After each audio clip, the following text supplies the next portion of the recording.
This is a continuation of The Sign of the Four by Arthur Conan Doyle, comprising Chapter 7.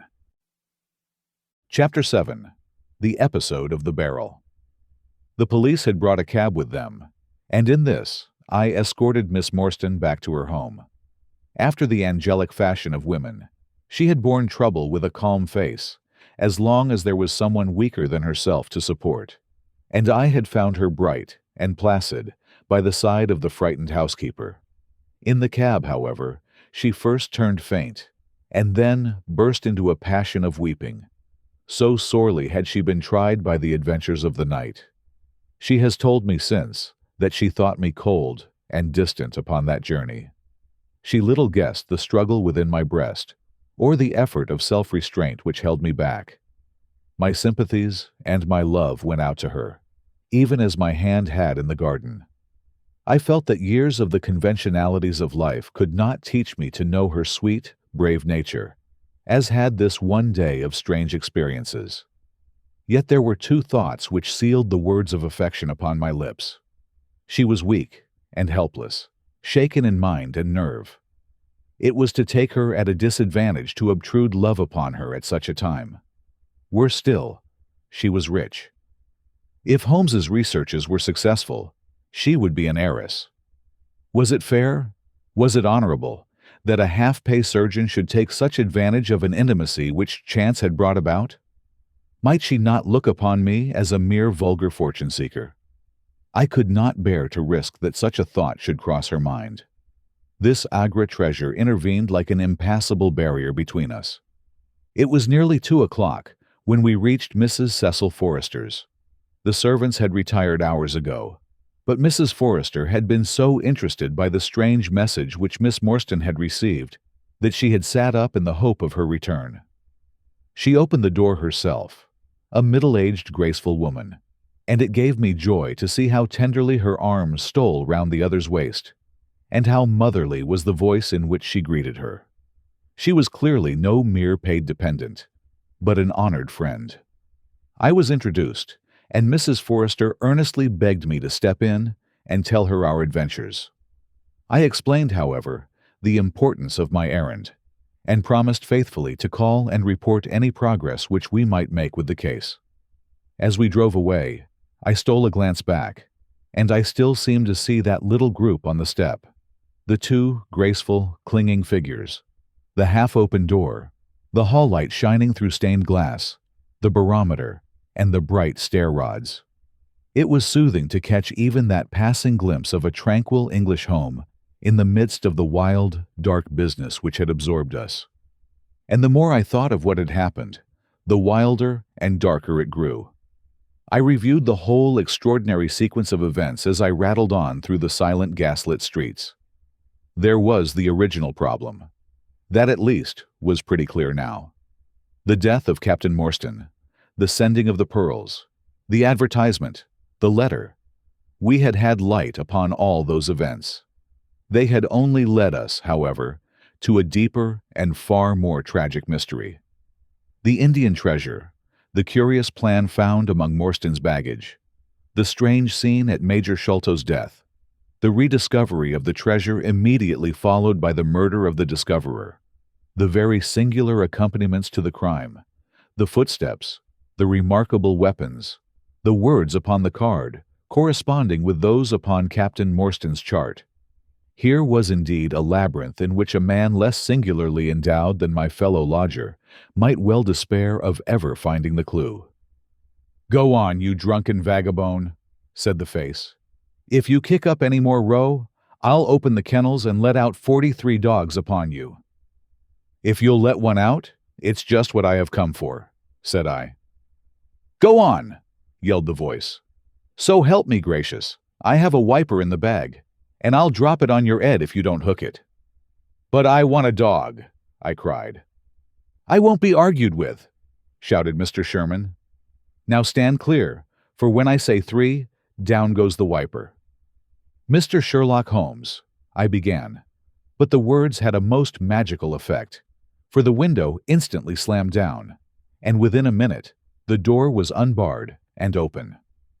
Mr. Sherman was a lanky, lean old man, with stooping shoulders, a stringy neck, and blue-tinted glasses. "A friend of Mr. Sherlock is always welcome," said he. "Step in, sir. Keep clear of the badger, for he bites. Ah, naughty, naughty. Would you take a nip at the gentleman?" This to a stoat, which thrust its wicked head and red eyes between the bars of its cage. "Don't mind that, sir. It's only a slow worm. It hain't got no fangs, so I gives it the run of the room, for it keeps the beetles down. You must not mind my being just a little short wi' you at first, for I'm guyed at by the children, and there's many a one just comes down this lane to knock me up. What was it that Mr. Sherlock Holmes wanted, sir?" "He wanted a dog of yours." "Ah, that would be Toby." "Yes, Toby was the name." "Toby lives at number 7 on the left here." He moved slowly forward with his candle among the queer animal family, which he had gathered round him. In the uncertain, shadowy light, I could see dimly that there were glancing, glimmering eyes peeping down at us from every cranny and corner. Even the rafters above our heads were lined by solemn fowls, who lazily shifted their weight from one leg to the other as our voices disturbed their slumbers. Toby proved to be an ugly, long-haired, lop-eared creature, half spaniel and half lurcher, brown and white in color, with a very clumsy waddling gait. It accepted, after some hesitation, a lump of sugar, which the old naturalist handed to me, and, having thus sealed an alliance, it followed me to the cab, and made no difficulties about accompanying me. It had just struck 3 on the palace clock when I found myself back once more at Pondicherry Lodge. The ex-prize fighter McMurdo had, I found, been arrested as an accessory, and both he and Mr. Sholto had been marched off to the station. 2 constables guarded the narrow gate, but they allowed me to pass with the dog on my mentioning the detective's name.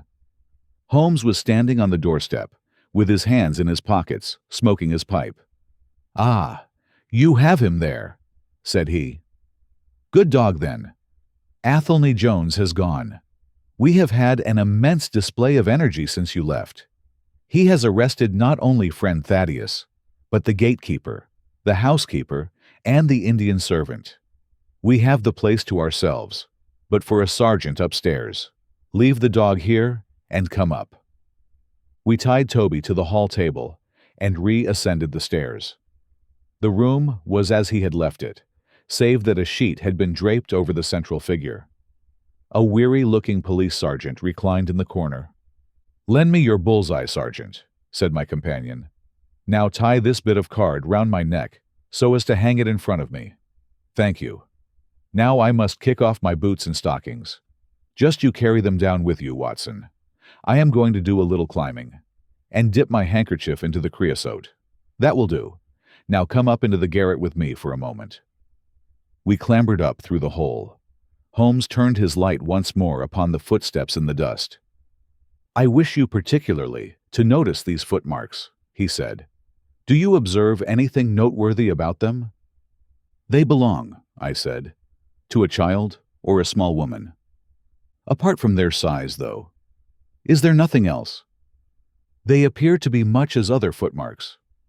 "Not at all. Look here. This is the print of a right foot in the dust. Now I make one with my naked foot beside it. What is the chief difference?" "Your toes are all cramped together. The other print has each toe distinctly divided." "Quite so. That is the point. Bear that in mind. Now, would you kindly step over to that flap window and smell the edge of the woodwork? I shall stay here, as I have this handkerchief in my hand." I did as he directed, and was instantly conscious of a strong tarry smell. That is where he put his foot in getting out. If you can trace him, I should think that Toby will have no difficulty. Now run downstairs, loose the dog, and look out for Blondin. By the time that I got out into the grounds, Sherlock Holmes was on the roof, and I could see him like an enormous glowworm crawling very slowly along the ridge. I lost sight of him behind a stack of chimneys, but he presently reappeared, and then vanished once more upon the opposite side. When I made my way round there, I found him seated at one of the corner eaves. "That you, Watson?" he cried. "Yes." "This is the place. What is that black thing down there?" "A water barrel." "Top on it?" "Yes." "No sign of a ladder?" "No." "Confound the fellow. It's a most breakneck place. I ought to be able to come down where he could climb up. The water pipe feels pretty firm. Here goes, anyhow." There was a scuffling of feet, and the lantern began to come steadily down the side of the wall. Then, with a light spring, he came onto the barrel, and from there to the earth. It was easy to follow him, he said, drawing on his stockings and boots. Tiles were loosened the whole way along, and in his hurry, he had dropped this. It confirms my diagnosis, as you doctors express it. The object which he held up to me was a small pocket, or pouch, woven out of colored grasses, and with a few tawdry beads strung round it. In shape and size, it was not unlike a cigarette case. Inside were half a dozen spines of dark wood, sharp at one end and rounded at the other, like that which had struck Bartholomew Sholto.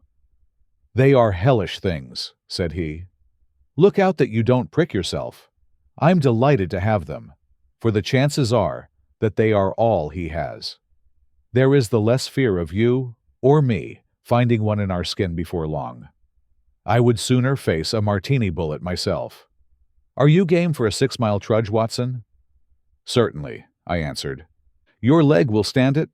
"Oh, yes." "Here you are, doggy. Good old Toby. Smell it, Toby. Smell it."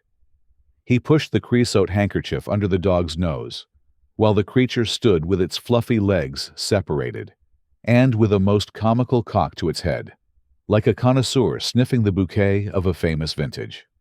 Holmes then threw the handkerchief to a distance, fastened a stout cord to the mongrel's collar, and led him to the foot of the water barrel.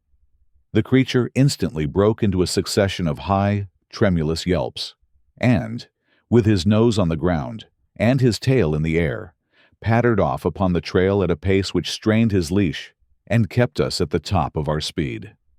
The east had been gradually whitening, and we could now see some distance in the cold gray light. The square, massive house, with its black, empty windows and high, bare walls, towered up, sad and forlorn, behind us. Our course led right across the grounds, in and out among the trenches and pits with which they were scarred and intersected. The whole place, with its scattered dirt heaps and ill-grown shrubs, had a blighted, ill-omened look which harmonized with the black tragedy which hung over it. On reaching the boundary wall, Toby ran along, whining eagerly underneath its shadow, and stopped finally in a corner screened by a young beech. Where the two walls joined, several bricks had been loosened, and the crevices left were worn down and rounded upon the lower side, as though they had frequently been used as a ladder. Holmes clambered up, and taking the dog from me, he dropped it over upon the other side. "There's the print of Woodenleg's hand," he remarked, as I mounted up beside him. "You see the slight smudge of blood upon the white plaster. What a lucky thing it is that we have had no very heavy rain since yesterday. The scent will lie upon the road in spite of their 28 hours' start." I confess that I had my doubts myself, when I reflected upon the great traffic which had passed along the London road in the interval. My fears were soon appeased, however. Toby never hesitated or swerved, but waddled on in his peculiar rolling fashion. Clearly, the pungent smell of the creosote rose high above all other contending scents. "Do not imagine," said Holmes, "that I depend for my success in this case upon the mere chance of one of these fellows having put his foot in the chemical. I have knowledge now which would enable me to trace them in many different ways.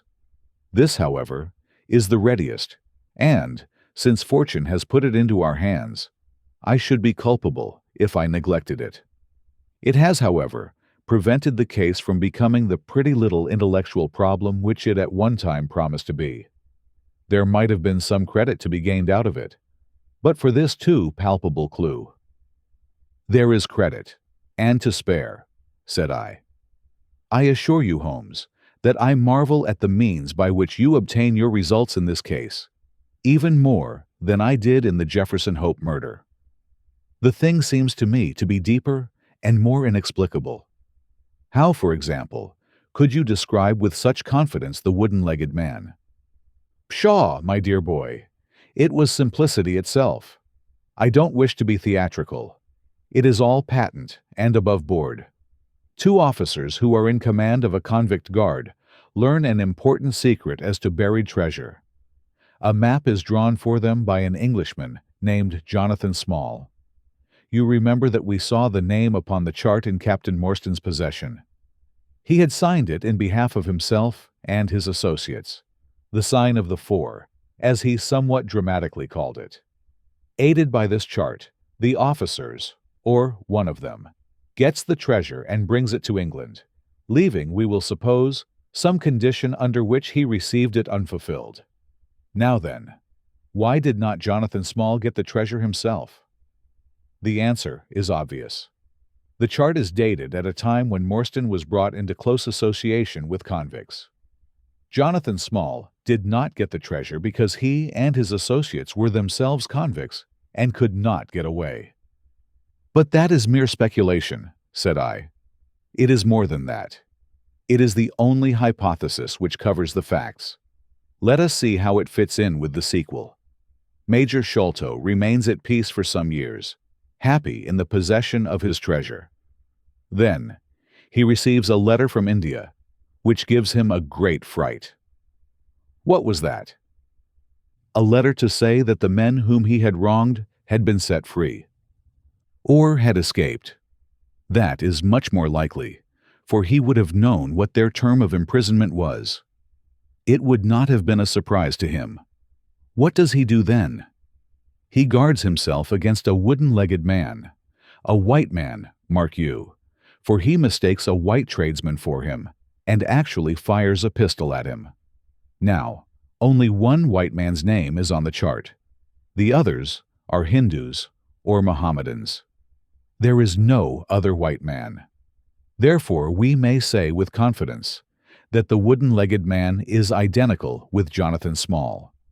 Does the reasoning strike you as being faulty? No, it is clear and concise. Well, now let us put ourselves in the place of Jonathan Small. Let us look at it from his point of view. He comes to England with the double idea of regaining what he would consider to be his rights, and of having his revenge upon the man who had wronged him. He found out where Sholto lived, and very possibly he established communications with someone inside the house. There is this butler, Lal Rao, whom we have not seen. Mrs. Burnstone gives him far from a good character. Small could not find out, however, where the treasure was hid, for no one ever knew, save the major and one faithful servant who had died. Suddenly, Small learns that the major is on his deathbed. In a frenzy lest the secret of the treasure die with him, he runs the gauntlet of the guards, makes his way to the dying man's window, and is only deterred from entering by the presence of his two sons. Mad with hate, however, against the dead man, he enters the room that night, searches his private papers in the hope of discovering some memorandum relating to the treasure, and finally leaves a memento of his visit in the short inscription upon the card. He had doubtless planned beforehand that should he slay the major, he would leave some such record upon the body as a sign that it was not a common murder, but, from the point of view of the four associates, something in the nature of an act of justice. Whimsical and bizarre conceits of this kind are common enough in the annals of crime, and usually afford valuable indications as to the criminal. Do you follow all this? Very clearly.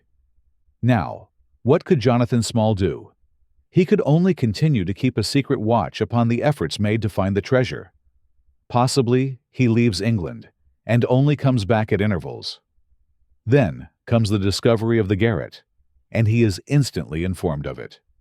We again trace the presence of some confederate in the household. Jonathan, with his wooden leg, is utterly unable to reach the lofty room of Bartholomew Sholto. He takes with him, however, a rather curious associate, who gets over this difficulty but dips his naked foot into creosote, whence comes Toby, and a 6-mile limp for a half-pay officer with a damaged tendo Achilles. But it was the associate, and not Jonathan, who committed the crime. Quite so, and rather to Jonathan's disgust, to judge by the way he stamped about when he got into the room. He bore no grudge against Bartholomew Sholto, and would have preferred if he could have been simply bound and gagged. He did not wish to put his head in a halter. There was no help for it, however. The savage instincts of his companion had broken out, and the poison had done its work. So Jonathan Small left his record, lowered the treasure box to the ground, and followed it himself. That was the train of events as far as I can decipher them. Of course, as to his personal appearance, he must be middle-aged, and must be sunburned after serving his time in such an oven as the Andamans. His height is readily calculated from the length of his stride, and we know that he was bearded. His hairiness was the one point which impressed itself upon Thaddeus Sholto when he saw him at the window. I don't know that there is anything else. The associate? Ah, well, there is no great mystery in that. But you will know all about it soon enough. How sweet the morning air is. See how that one little cloud floats like a pink feather from some gigantic flamingo. Now the red rim of the sun pushes itself over the London cloud bank. It shines on a good many folk, but on none, I dare bet, who are on a stranger errand than you and I. How small we feel with our petty ambitions and strivings in the presence of the great elemental forces of nature. Are you well up in your Jean-Paul? Fairly so. I worked back to him through Carlisle. That was like following the brook to the parent lake. He makes one curious but profound remark. It is that the chief proof of man's real greatness lies in his perception of his own smallness. It argues, you see, a power of comparison and of appreciation, which is in itself a proof of nobility. There is much food for thought in Richter. You have not a pistol, have you? I have my stick. It is just possible that we may need something of the sort if we get to their lair. Jonathan, I shall leave to you, but if the other turns nasty, I shall shoot him dead. He took out his revolver as he spoke, and, having loaded 2 of the chambers, he put it back into the right-hand pocket of his jacket. We had during this time been following the guidance of Toby, down the half-rural villa-lined roads which lead to the metropolis. Now, however, we were beginning to come among continuous streets, where laborers and dockmen were already astir, and slatternly women were taking down shutters and brushing doorsteps. At the square-topped corner, public houses business was just beginning, and rough-looking men were emerging, rubbing their sleeves across their beards after their morning wet. Strange dogs sauntered up and stared wonderingly at us as we passed, but our inimitable Toby looked neither to the right nor to the left, but trotted onwards with his nose to the ground and an occasional eager whine which spoke of a hot scent.